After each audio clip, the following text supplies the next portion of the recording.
O presidente Lula já está em Nova York. O Brasil, todo mundo sabe, tem sempre essa prerrogativa de abrir as assembleias da ONU, né? E amanhã o Lula faz o discurso. Mas neste fim de semana já houve um aperitivo, né? O Lula foi convidado para falar, o presidente brasileiro, na Cúpula do Futuro em Nova York. Um encontro que precedeu a Assembleia Geral da ONU, um aquecimento, né, assim, da Assembleia Geral da ONU.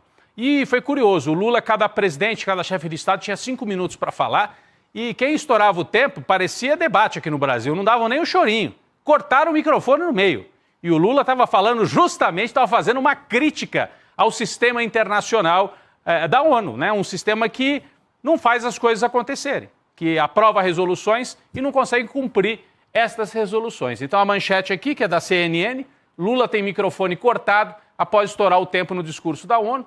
O presidente da Assembleia Geral determinou o limite de 5 minutos. Não foi uma implicância com o Lula, era uma regra geral. Mas eu destaquei um ponto aqui, que foi o que o Lula estava falando justamente quando o microfone dele foi cortado. Vamos para a próxima tela aqui, nesta matéria. O Lula fazia uma cobrança por transformações estruturais para solucionar o que chamou de crise de governança global. Está até grifado aqui em vermelho, ó. Crise de governança global.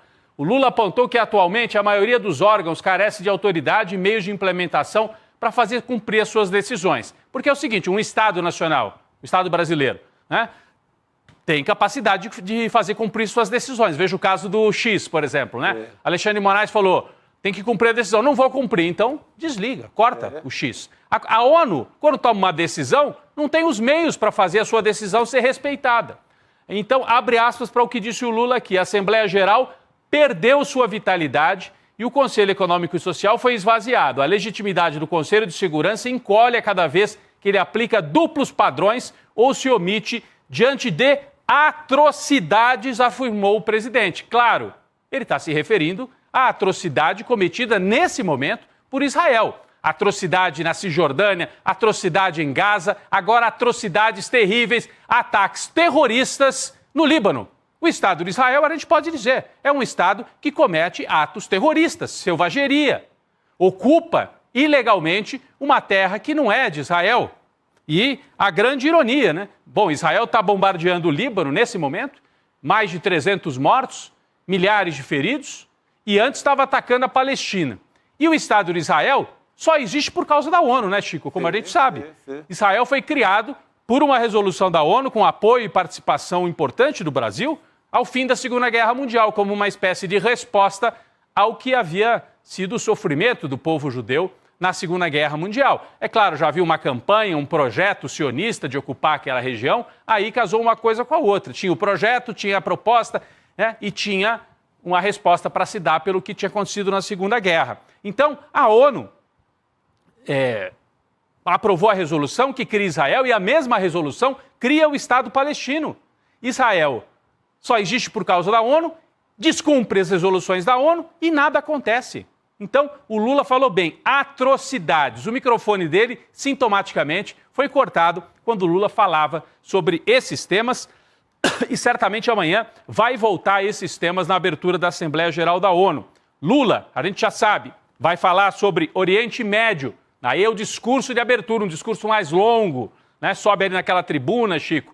Todos os presidentes brasileiros, desde a criação da ONU, fazem a abertura. Fernando Henrique já fez, Lula já fez, né? Collor já fez. Então o Lula amanhã vai falar sobre o Oriente Médio, vai falar sobre democracia, vai falar sobre a emergência climática, vai cobrar ações relativas ao clima e vai voltar a esse ponto. Reformas necessárias na ONU.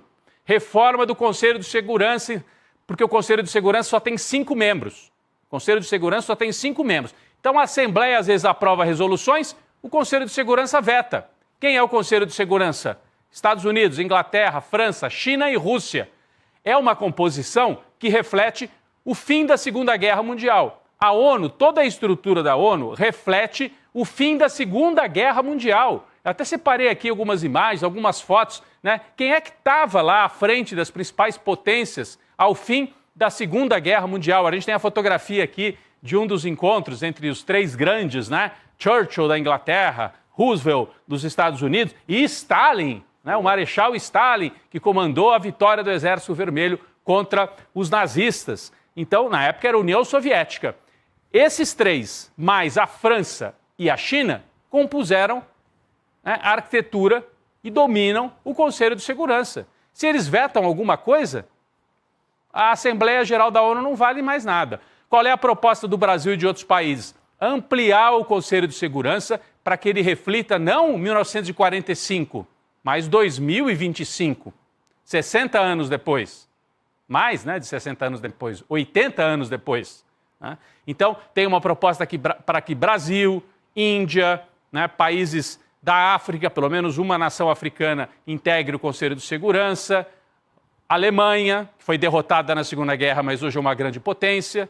Então, tem uma proposta de ampliação para pelo menos 10 países no Conselho de Segurança da ONU. Acontece que o Lula, Chico, vem falando disso desde os mandatos anteriores dele, do primeiro, do segundo mandato. Precisa reformar, vamos negociar. E sempre na esperança, não, os BRICS, a China vai nos ajudar, a China vai ajudar o Brasil.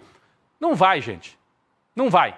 Para que a China vai ampliar o Conselho de Segurança, os Estados Unidos, a Inglaterra? É perder poder, eles vão colocar mais gente para dentro do Conselho. Eles perdem, eles dissolvem, diluem o poder que hoje eles têm. Então, é muito difícil que aconteça essa reforma do Conselho de Segurança. Você veja que a ONU foi criada depois de uma guerra, né, Chico? As instituições internacionais, em geral, tratados, instituições, são fruto dos conflitos.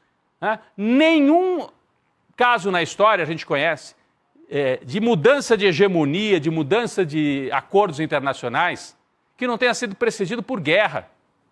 Quando a Espanha era a grande potência internacional, lá no século XVI, XVII, a Inglaterra vence a Espanha.